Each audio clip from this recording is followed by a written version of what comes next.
देखिए अभी हमारे सामने जो हैं वो रिंकू शर्मा जी हैं, जो डिस्ट्रिक्ट प्रेसिडेंट हैं टीचर एसोसिएशन ज़िला सांबा के। तो जो अभी गवर्नमेंट की तरफ से जो ट्रांसफ़र पॉलिसी जो है वो नई बनाई जा रही है, उसके उपलक्ष्य में ये टीचरों की आवाज़ को बुलंद करना चाहते हैं। और मैं रिंकू शर्मा जी क्या कहना चाहेंगे, जो टीचरों की ट्रांसफ़र की पॉलिसी जो है वो डायरेक्टर स्कूल एजुकेशन ने और कमिश्नर सेक्रेटरी ने जो बनाई हुई है, आप इसके ऊपर क्या करना चाहते हैं, क्या कहना चाहते हैं गवर्नर साहब से? देखिए अवधेश जी, पहले तो आपका बहुत बहुत धन्यवाद जो आज आपने अपना कीमती समय निकाला हमारे लिए, तो मैं आज आपका बहुत शुक्रगुजार करते हैं। तो सबसे पहले मैं आपके माध्यम से सर मैं आपको बताना चाहता हूँ, जो इस वक्त जो गवर्नमेंट ने ATD ड्राइव लॉन्च की है वो सिर्फ किन टीचरों की है, जनरल लाइन टीचर की। तो मैं जो बताना चाहता हूँ सर, जो RET टीचर्स हैं जो रेगुलराइज हो गए हैं अपने 5 साल का वो टाइम काट के, उनको गवर्नमेंट ने ऑर्डर दिए थे कि after 5 years you are a confirmation as a general line teacher. फिर उसके बाद क्या किया, इन्होंने उनको कन्वर्ट किया ग्रेड 2 और ग्रेड 3 में। तो इन्होंने सर मैं आपके माध्यम से बताना चाहता हूँ, अभी तक जो हमारी ट्रांसफ़र पॉलिसी है अभी तक इम्प्लीमेंट नहीं हुई है।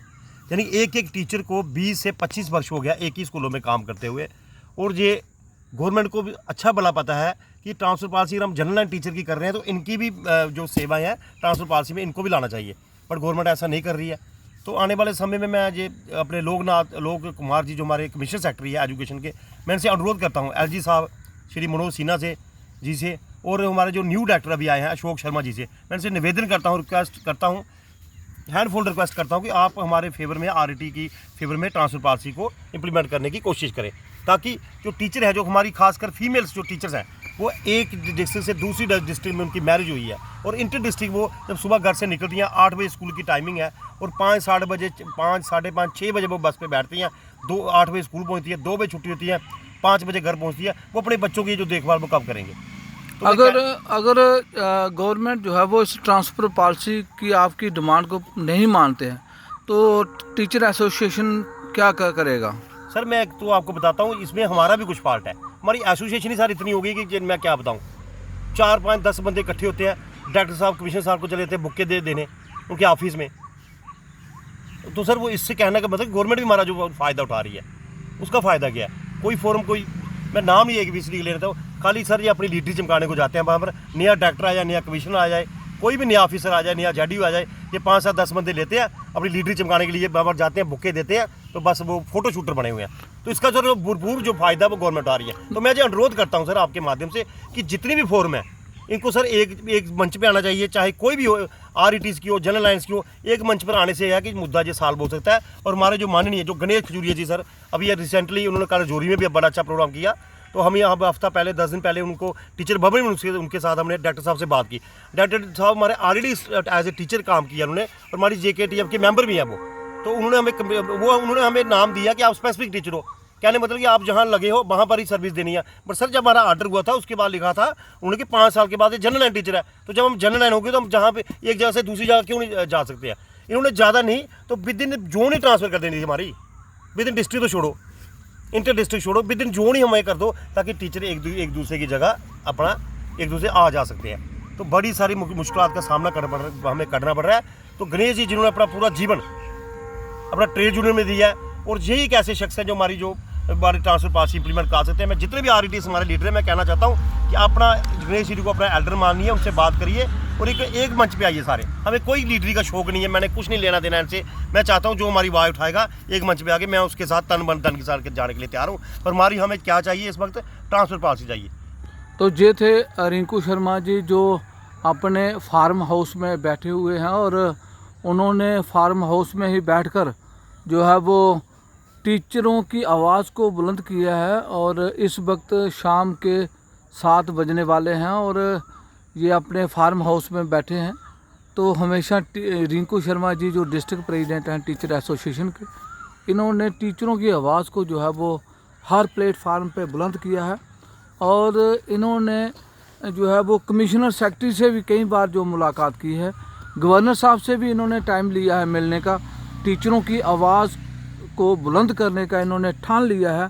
तो ये थे रिंकू शर्मा जी जो अपने फार्म हाउस में बैठे हैं और इन्होंने टीचरों की आवाज़ को जो है वो बहुत ही ज़ोर शोर तरीके से जो है वो अपने जो है वो रखा है। तो मैं जितने भी जम्मू कश्मीर के टीचर्स हैं, मेल और फीमेल, मैं उनसे रिक्वेस्ट करूंगा कि ऐसे नौजवान जो एक जज्बा रखते हैं लोगों की हक की लड़ाई का, तो ऐसे नौजवानों को जो है वो आगे लाना चाहिए। और ये टीचरों के साथ साथ ये एक बहुत होनहार एक यहाँ के जिला सांबा के एक पर्सनैलिटी हैं। तो रिंकू शर्मा जी कुछ और कहना चाहेंगे? सर और एक ये है, इन्होंने सर हाई कोर्ट ने हमें डायरेक्शन दी है सर, इनको गवर्नमेंट को और सीएटी डिपार्टमेंट वालों ने कि इनको आप इनकी ट्रांसफर पॉलिसी में आरईडीएस को लाइए, बट उसके बावजूद भी ये नहीं मान रहे हैं सर। और जो हमारा आर्डर नंबर 469 है सर, उस पर क्लियर कट लिखा है कि इनको जो पिछले 5 साल का सर्विस बेनिफिट है उनको दिया जाए। अभी तक गवर्नमेंट सर इसके ऊपर भी काम नहीं कर रही है। बाकी सिंगल बेंच ने हमारे फेवर में डिसीजन दिया, डबल बेंच ने भी दिया। सर ये ब्यूरोक्रेसी जो मैं क्या ABCD का नाम लेता हूँ, ब्यूरोक्रेसी की वजह से नहीं हो रहा है। इसमें हमारे जो कसूरबार है आरईडीएस लीडर है सर, चाहे वो ABCD कोई भी जाए। ये सेल्फी शूटर है सर, जाते हैं 10 बंदे 15 बंदे इकट्ठे करते हैं और वहाँ पर जाते हैं, बुक्के देके तो आ जाते हैं।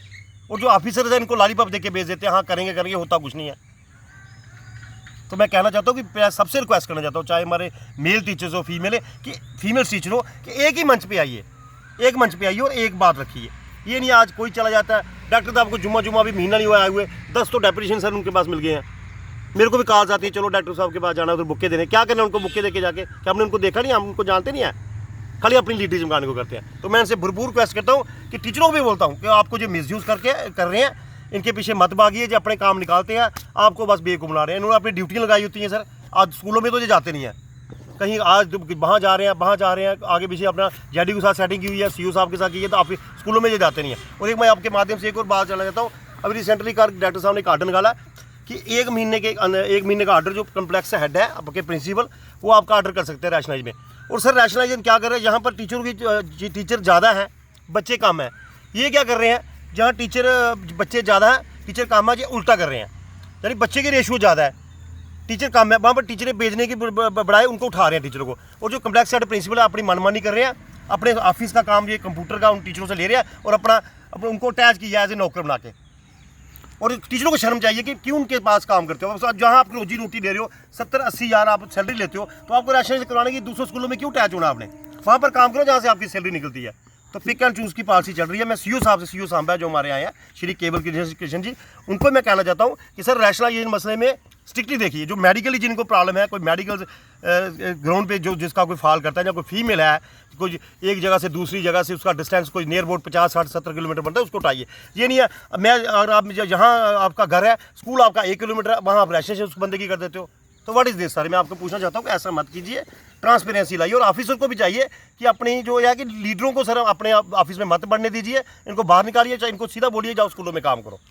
देखिए ये रिंकू शर्मा जी थे जिन्होंने बिल्कुल स्ट्रांगली जो है जो अपोज किया है कि जो कुछ ऐसे लोग हैं जो ऑफिस में जो है वो टीचर जो बच्चों को पढ़ाने के लिए नहीं जाते और अटैचमेंट करवा के जो है वो अपना टाइम पास कर रहे हैं। और मैं आपको बताऊं कि ये रिंकू शर्मा जी ये वो शख्स हैं, ये वो टीचर हैं जिन्होंने अपनी सेहत की परवाह किए बिना ही जो है वो यहाँ से लगभग 30 किलोमीटर जो है वो बच्चों को पढ़ाने के लिए जाते हैं। और हालांकि इनको अपने टांग की प्रॉब्लम है, इनको दर्द है, लेकिन उसके बावजूद भी डिस्क प्रॉब्लम होने के बावजूद भी ये जो है वो बच्चों की फ्यूचर की खातिर ये 30 किलोमीटर जो है वो हिल एरिया में जाते हैं। मैं सल्यूट करता हूँ रिंकू शर्मा जी को, जो डिस्ट्रिक्ट सांबा के ऐसे युवा एक जो प्रेसिडेंट हैं, फायर ब्रांड प्रेसिडेंट हैं। तो मैं ऐसे नौजवान को सल्यूट करता हूं जो गवर्नमेंट के फेवर में जो है वो एक स्टेप उठा रहे हैं कि टीचरों को जो है वो बच्चों को पढ़ाना चाहिए। और मैं दोबारा एडमिनिस्ट्रेशन जो JNK UT की एडमिनिस्ट्रेशन है, LG एडमिनिस्ट्रेशन, और ख़ास तौर पे कमिश्नर सेक्रेटरी जो एजुकेशन है, उनको मैं रिक्वेस्ट करूंगा कि टीचर एसोसिएशन के प्रेसिडेंट रिंकू शर्मा जी की बातों की तरफ गौर किया जाए और ताकि बच्चों का भविष्य जो है वो उज्जवल हो सके। शुक्रिया, जय हिंद।